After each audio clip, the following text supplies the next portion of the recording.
Fractions to decimals with number chips. This is the holiday version. And it starts with showing students how to convert a fraction to an equivalent fraction with 100 in the denominator. So that's one way to convert fractions to decimals. So it starts with students given these 5 number chips. They have to move them in the correct circle. So this is a review.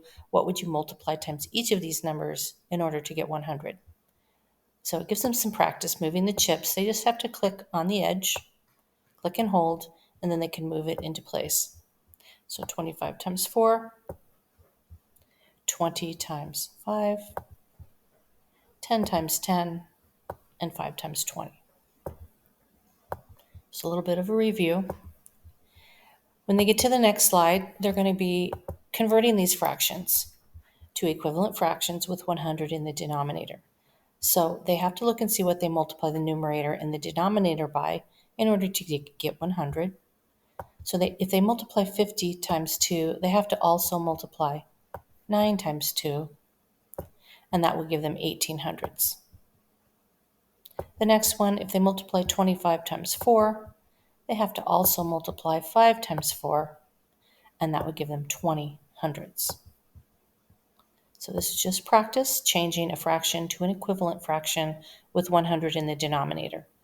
The next slide is a review of place value. So students are going to be moving each one of these number chips into the correct circle. So it tells them to place their 4 in the ones place,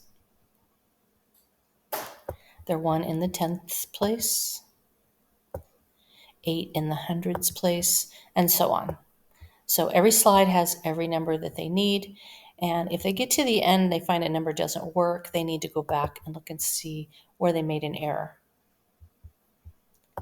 On slide 5, it's showing them fractions that already have 100 in the denominator and how to change them to a decimal. So if there's 100 in the denominator, they look at the numerator. The number on the far right will go right here in the hundreds place. So if the 9 goes here in the hundreds place, that means the 4 in order will have to go here, and that makes this number a 0. 13 hundredths, the 3 has to go in the hundreds place because it's 13 hundredths. And again, this number is a 0. And then they're shown a fraction that's greater than 1. So again, same rule, that 0 has to go in the hundreds place, and then they put the other 2 numbers in order. So they can see it is greater than 1. The next slide, they're just going to be converting these fractions to decimals using the number chips they're given. Same thing on the next slide. This one they have 5 100ths, so a lot of students struggle with this one. They need to know that the 5 has to go in the hundreds place. Many students want to put it in the tenths place, which would give them 50 hundredths, but this is 5 hundredths. And they're given a couple that are greater than 1. Now on slide 9, now they're going to be converting their fractions to an equivalent fraction with 100 in the denominator. So 1/2 is equivalent to 50 hundredths, and then they're just going to change that to a decimal. 3/4 is equivalent to 75 hundredths, and then go ahead and change it to a decimal. They're going to be doing the same thing on the next 2 slides.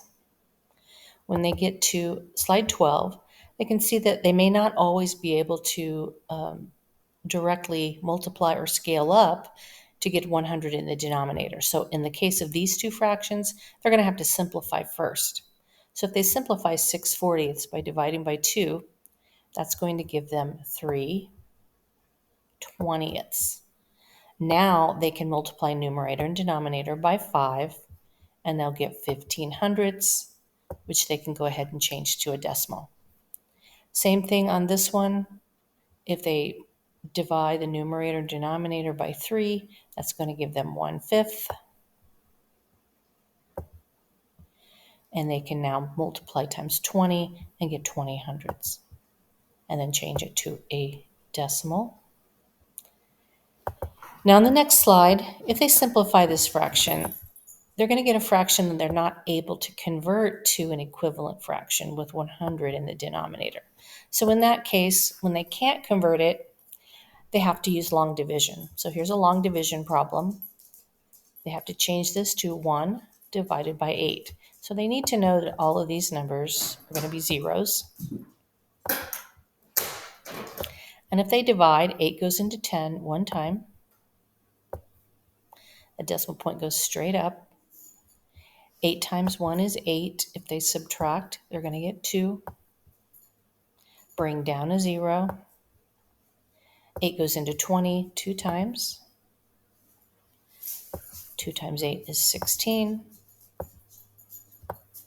Subtract, they get 4. Bring down a 0. And now 8 will go evenly into 40. 8 will go 5 times into 40. So they get a decimal answer of 125 thousandths. They're going to do the same thing on the next slide. Another fraction that they can't convert to 100. And then on the final slide, they're given an example of what to do if it's repeating. So in this case, when they do all of the division, they're going to get a 6 that just repeats. And they can see it's just going to continue.